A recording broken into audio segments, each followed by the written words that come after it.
Today, there are 2 million descendants of French-Canadian immigrants living in New England. These are our stories. Welcome to the French-Canadian Legacy Podcast. Venez tous jeunes filles et garçons, je vais vous raconter l'histoire de notre immigration ici au USA, de grands aventuriers de pays étrangers. This is the French-Canadian Legacy Podcast. I am Jesse Martineau. Now, on the podcast, we have spoken quite a bit about the amazing things being done by the Franco-American programs at the University of Maine. Whether it be the various events that they host that we were very fortunate to be part of, Le Forum, Resonance, Rassemblement, there's a whole bunch of stuff they're doing. And we are very lucky to have a guest who is a major reason for some of these programs. Lisa Desjardins Michaud is the coordinator for community engagement for Franco-American programs at the University of Maine. And I very much look forward to talking about this amazing organization. Lisa, welcome to the French-Canadian Legacy Podcast. Hi, Jesse. Thank you for having me. Now, how did I do on the pronunciation? Am I anywhere close? You are. Okay. You are. Desjardins. Desjardins. And how about the Michaud? Michaud. All right. Okay, so I got 1 out of 2. Not bad. All right, very good. So, where are you from? I'm originally from northern Maine, a small town right on the border of New Brunswick in the United States. It's called Van Buren. I was born and raised there. I lived there up until in my 30s. I'm going to date myself here. You good? Lived up there up until my 30s, and being on the border of the United States and Canada, the French language was prominent. Sure. Everyone spoke French. We were all French, or a good portion anyway. Now, even going to the grocery store, going to the banks, everything in French? I want to say bilingual, Gotcha. but it was mostly French, peppered with some English. That's awesome. Is it still that way today? It is. Now it's English peppered with words of French here and there. So it has switched through the years, but less and less French. Gotcha. But if we went up there, we'd still be able to hang in French with a number of organizations. Oh, that's very fun. Now, something I've heard actually, that reminded me of something, is some of these border towns are almost like one community that just happens to be on both sides of the border, where like everybody almost, they don't treat the border like I would view a border being like a hard barrier that you very rarely ever cross. It's almost like this community spans both sides. Is that the case at all up where you are from in Maine? When I was a child, yes, the border was very fluid. I mean, we went over all the time and vice versa. But as I grew up, it got a little stricter, and even more so with 9/11. Sure. Yeah, that's true. That changed a whole lot of things. Absolutely. It did change a whole lot. All right. Now, were there a bunch of Franco organizations in the community where you growing up? Everyone was French, so all the organizations were French. Gotcha. Yeah. So we have like the Saint Jean Baptistes in some towns, or other, I guess, social clubs. Yeah, Like the church was the center point. The church was a center point for sure, and whatever stemmed from there, like the Daughters of Isabella and all the organizations within. So that was all French. Big fan, Daughters of Isabella. That's where I get my pork pie from every year here in Manchester. My grandmother, my mom's mom, was a member of the Daughters of Isabella, and every year, come holidays time, she and the rest of the daughters, it'd be busy for weeks to try to get these pies together. But no, that's awesome. Very, very cool. Now, your background is, when we think of northern Maine, at least I do anyway, since I started this podcast. I didn't before the podcast, honestly. I think about Acadians. Prior to starting this project, when I thought French, Franco-American, I just assumed everybody was from Quebec. And I've learned that's very much not true. So kind of, what is the makeup of the town? How about yourself? Your background? We associate ourselves with being Acadian, okay, but when in fact we're both. We're both Quebecois and Acadian. Most of us. To find a full-fledged Acadian is very, very, very rare. Gotcha. So my maternal grandparents were is Thibodeau and Berube. So Berube is Quebecois and Thibodeau is Acadian. And my paternal grandparents were Soucy and Desjardins. So Soucy is Acadian and Desjardins is Quebecois. So it's it's a mix.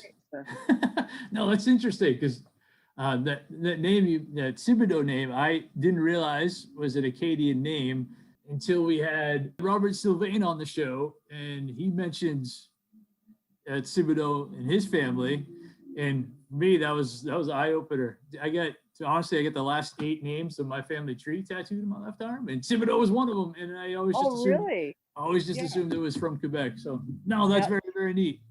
Chances are it's all from Pierre Thibodeau. Awesome. I'll have to look. Who's our ancestor? Yeah. Very cool. Now, are the traditions, foods, language difference between the two sides? The Acadians versus the Quebecois?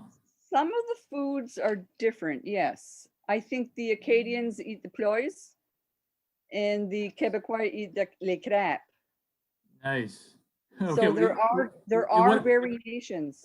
Sure. What is the difference between those for those who haven't had the opportunity to partake in both of them? Yeah, the ploy is made out of buckwheat flour. It's your buckwheat and regular flour and other soda and whatever other ingredients. And the crêpe is just a flour and water. That's cool. I mean, even though it's a mixed town, that the separate traditions still can be found in the city. I think that's really neat. Now, how did you end up then at the University of Maine? I graduated from college with a business degree, and I was a little later in life. I had a daughter. Nice. So I was looking for work, and really there wasn't really anything up there. So I decided that I was going to move down to the area here around Orono, and that was back in 1994. I started at the university in 1996. Applied for a position in the pool there. So I was working temporary jobs throughout the campus. And then eventually someone told me about the Franco-American Center. Now, the term Franco-American, I was not familiar with other than the Canvas SpaghettiOs, right? Yeah, no, that's awesome. Yeah, I did not associate myself with the word Franco-American. What would you have described yourself when you were growing up then? Acadian. No, that's you're fun. From the Valley, you're going to describe yourself and relate to the term Acadian. Gotcha. Even if you are both. Really? That's cool. Yeah. So I had to do a little research about Franco-American Center. So I applied and I got the position, and here I am 25 years later. That's awesome. Yeah, my family, my dad says the same thing. Like Franco-American was like a pasta. That's how he knew Franco-American.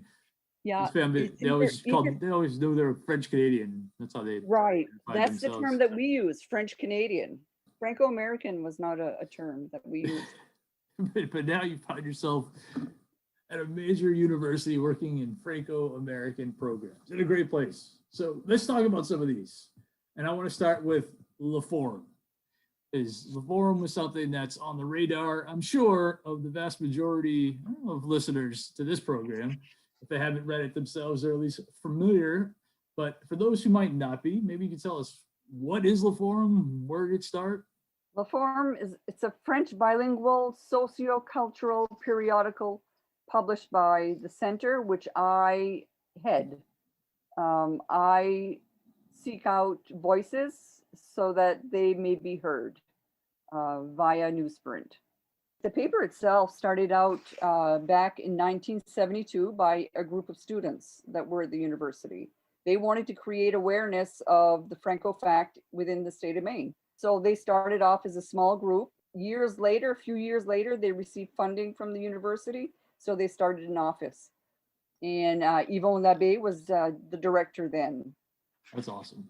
Yeah. So the paper started off as La Fanale, and then it transitioned to La Frog Forum, and then it transitioned to La Forum.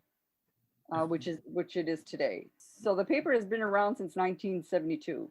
That's the Frog Forum. I like that. Yes. That's a good approach. That they were able to take that as the name. I mean, now, is this in English, French, both? How does this work? It's bilingual. When I first started, there was a lot more French in it. But nowadays, I'm having a harder and harder time finding people that do write in French. So, which goes according to the times. Sure. You know where we're at.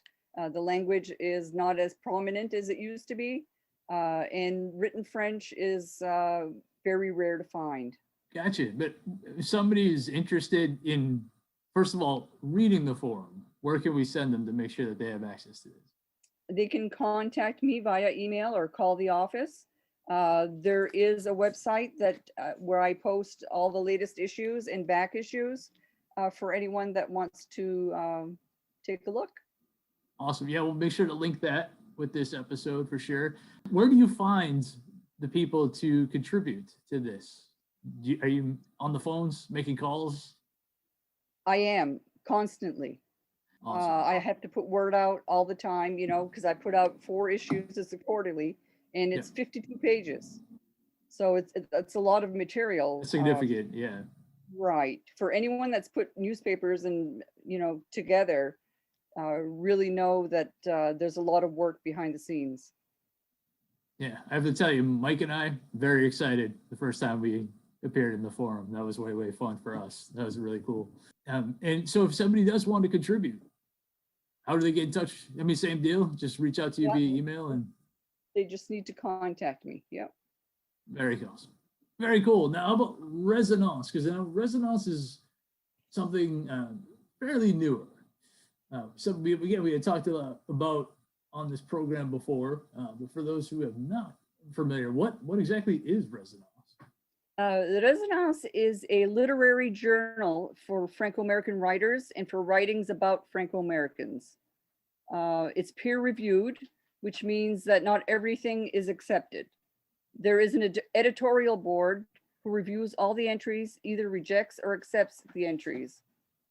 It's also a place to explore related writings.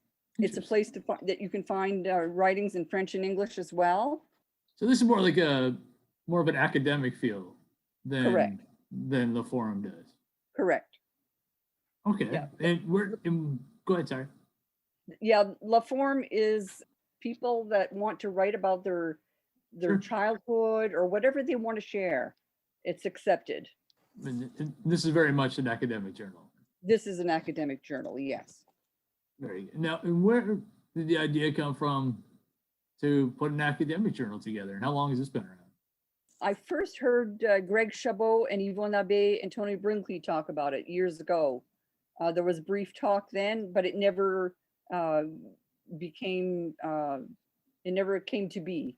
After Susan became the director of the center, things started rolling in that direction, and she asked Stephen Reel to become the general editor for the first publication, and it took off.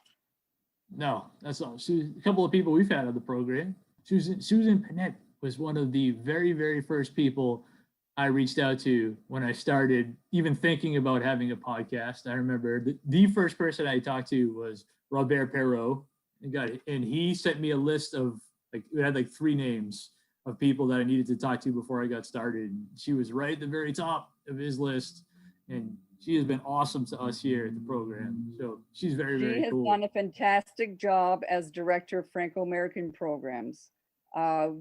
Without her force, and I mean, we make a great team together, all of us. Jacob Albert as well. Oh, that's I mean, obviously you guys, the stuff that you guys produce up there, like I said, is amazing. The rest of New England kind of looks at you guys as kind of like our goal to aspire to, which you guys are able to pull off month after month. We do this with a lot of community support with our students. So yes, we are the faces of the center, but we're not all the center. The center is a broader than that. It's cool though, because I mean, with students, you're constantly getting an influx of new energy, new people to contribute, and some of whom I've had the pleasure of being able to stay in touch with. Some of your students that I've met through your center that I still talk to now, even though they may have graduated from the center. So no, it's just a really cool place. I did want to talk about a web page, which is way fun. Franco Americans of Maine, then and now. Can you tell us about that project? Yeah, that's our bicentennial project. Maine is celebrating, or has celebrated, but because of COVID, we're a little bit late. This is the 201 anniversary, but we're working on a website with a web designer. It's called Franco Americans of Maine, Then and Now. Susan, our director, again, applied for a grant through the Maine Bicentennial Commission, which was awarded. So we've been working with a web developer to have this website, which will help people celebrate Francos where they were back 200 years ago and where they are today. 200 years ago, chances are they were not in the state of Maine yet. So that's, we're going to portray where they were 200 years ago and where they are today. Yeah, it's like a narrative. It tells a story. Yes. Yeah, there are traditions that we talk about. There are, right now we're working on one regarding the logging industry. The woods had played a huge role and still does. No, it's a really, really neat project. I like it. Now, whose idea was it to be like, you know what, we need to put together this really cool, really awesome looking website? Well, people were asking, right? They were asking us, are you doing anything? Are you going to be participating? Sure. So Jacob Albert, co-worker, he thought of the idea of having something to depict the people where they were 200 years ago and they are now, a map of some sort, right? Right. So, and then Susan was on board with that, and I became interested in that as well. So we worked together, and then Susan applied for the grant that I was telling you about. Sure. And we received it, and we had funds, so we hired a web developer. If you take a look at this page, or we'll link it, it's very clearly a professionally done page. It is outstanding. Yes, they've done an excellent job. Yes. No, it's very, very cool. Now, one more thing I do want to talk about: the Franco-American Oral History Archives. Maybe you can tell us what are these archives? The Oral History Archives. I happened to be at a meeting in Northern Maine where I heard a Dr. Mark Chassis talk about numerous oral histories, interviews that he had on VHS tape. He had over 200 of them. And this is about the time when everyone was saying, we need to digitize the materials. Sure. So I mentioned to him, I think that you should have your collection digitized, because all he had was that VHS tape. I said, it's deteriorating every day, so we need to do something about it. So I was able to talk him into it. He was reluctant at first, but he gave me a few tapes and he's there, here, digitize these. So I came back to the university, digitized those for him, presented him with a DVD with the pictures of the people that were on the interview on as a label. That's awesome. That's very cool. Yeah. So he was very pleased with that. Then I had the idea of, well, if you take these voices and you digitize them, and sure, you have them on a CD, but what next? That you take that and you put it on a shelf. So Sure. once again, those voices are silenced. So in order to make them available and let people have access and to hear them, I thought, let's put them up on a website. So that's exactly what we did. We got permissions and then we put them up. That is very cool. This is where this oral history site comes from. Now, and how many total? Well, I have in my files well over 200, Not all of Wow. them are out there, but there's over 100 at least. We were able to get smaller collections from different areas, like Lewiston gave us some. We have some from Louisiana. We got some from there. The website itself still needs work because we want to make them so that they're searchable and people can Sure. find stuff without having to sit there and listen to a 2-hour interview. Yeah, no, that makes sense. And are most of them in French? Most of them are in French, yes. French, Got peppered, again, these are from the Valley, so they're French to English. I call it flip-flopping, going from one language to the other. Sure. They do it all the time, back and forth. In the same sentence, they do it as well. It was definitely around people who do that during the holidays when I was growing up. And used to impress me. I can barely speak in one language. Forget flipping back and forth. No, that's cool. Now, are you still accepting new histories? Yes, If somebody's we taking are it. all the time. If we can expand that website, we will. Gotcha. So if Yeah. I were to like interview my folks, I could Yes. send you a recording. Correct. Oh, that's awesome. Yeah. I mean, that's Yeah. a terrific resource for people going forward, especially with, like you said, once it's searchable. That's going to make life so much easier for researchers. Yes, definitely. No, very awesome. Now, what about I guess related to that, especially the research portion, the Franco-American Portal Project. We spoke briefly about this on the show. Maybe just tell us what that Portal Project is, because talk about making life easier for researchers. Franco-American Portal Project is a 5-university collaboration to build an online portal to Franco-American archival collections. The project addresses the need for online access to Franco-American cultural history by locating and identifying archival materials that concern French Canadian Quebecois, Quebecoises, and Acadian diaspora communities in the US Northeast, wherever these materials have been collected around the world, bringing together information about these collections and their contents in an organized, searchable, and culturally conscientious way, and making accessible these collections and their contents by directing the public toward their digital presence and institutions that collect and preserve them. I read that because I have very little, I haven't worked with the Sure. project. So I read it in order to not forget anything because it's such an important project that I would hate to miss anything. Just the idea of there being one central hub where you can research and find sources from all over the world, essentially, that deal with Franco-American, Acadian, Quebecois, French Canadian, whatever topics. And that, again, just from this one place, and that place can then direct you to where you can find the specific research you might be looking for. I'd have to talk to some of my historian friends and ask Patrick Lacroix, but that sounds like that makes life a million times easier from their perspective. Exactly. So right now, as it stands, there are collections here, there, and everywhere, and no one knows where. Well, not everyone knows where to look. Sure. Some of these are hidden, so this is an excellent project to corral all that and to make it accessible. That's, yeah. So I'm going to use that when I try to get somebody to write the book I want written about the Sentinel affair, because I think that needs to happen at some point. But yeah, that kind of thing is perfect for something like that. One thing I did want to touch on, because we have to touch on, and that is the Rassemblement.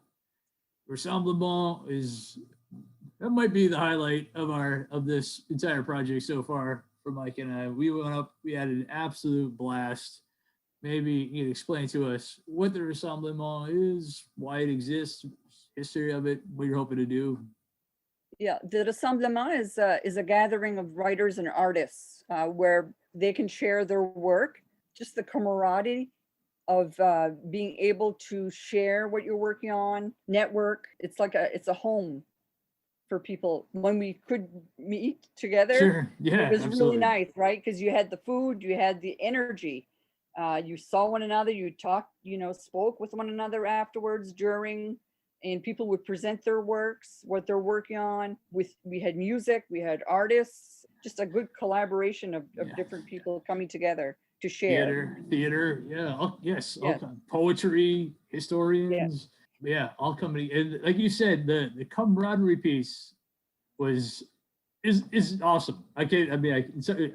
That word seems inadequate to me but even I would tell people a lot, the breakfast at the hotel is even amazing. Because at least the time Mike and I went, everybody stayed. We all stayed at the same place, at the same hotel. And for breakfast in the morning, literally just sitting at those tables, listening to people tell their stories and ask each other. Even like, again, for me, it's really neat because you have people whose books you've read now asking each other questions and comparing their stories. And so to be able to connect with all of them in one place is awesome. Awesome experience. Can't wait to go back. Yeah, you can really feel the energy, right? You feel the energy and you get energized because everyone is excited to see one another, first of all, and to share, what they're working on. Oh yeah, I mean, people they'll talk about.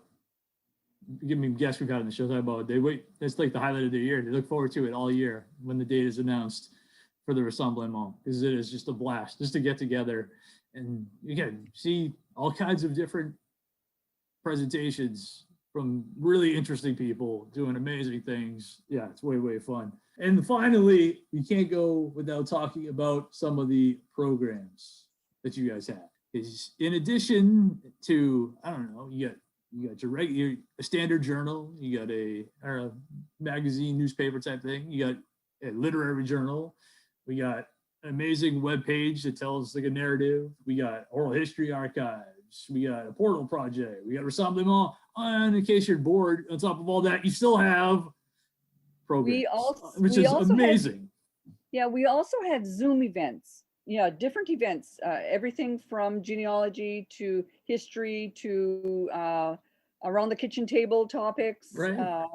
But all of those are listed on our website. If you go to the Franco American Programs website. On top of that, we have a huge genealogical library, which was donated to us by a woman in Indiana. Wow. It's called the Adrian Derenget Library. Now, this was one man's material. She and her stepson, traveled from Indiana in a U-Haul.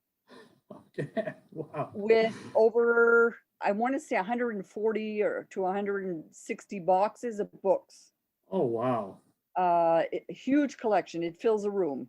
This is a collection that his mother had started. She had done some genealogy research, and then he took it over and he added to it. So if anyone needs to do Quebec genealogy, all the books are there. They don't have to leave the room. Is it indexed? I mean, that sounds like a heck of a project, just getting that organized. Yeah, we're still working on that, and because we had a volunteer person working on the library, and because of this COVID thing, it has stopped all that, but we're in the process. Very awesome. Again, just one more thing coming out of the Franco-American programs at the University of Maine. Truly an amazing place. Lisa, I really appreciate you taking the time to talk with me. The work you guys are doing is amazing. The fact that you guys have continued to have those Zoom events to keep your name out there, to keep the momentum going, so people still hear about these stories, still know about the stuff going on. The fact that you still have the forum that does come out. I mean, it's awesome. The work you guys are doing is so great. So thank you very much, Lisa. I appreciate your time. Thank you for having me. Now our fathers look at us and sigh with despair, to think that everything they love we simply do not share. But the spirit never dies, our culture will survive. Each of us must choose how much to keep alive. Each of us must choose how much to keep alive. Special thanks to Josie Vachon for providing the music. You can find more about her at josievachon.com. This podcast was produced and edited by Mike Campbell. If you have any questions or comments, please email us at fclpodcast@gmail.com. You can also follow us on Facebook, Twitter, and Instagram at FCL Podcast for more information about the topics discussed. If you enjoyed the show, Please subscribe and leave us a review on iTunes or wherever you listen to this episode.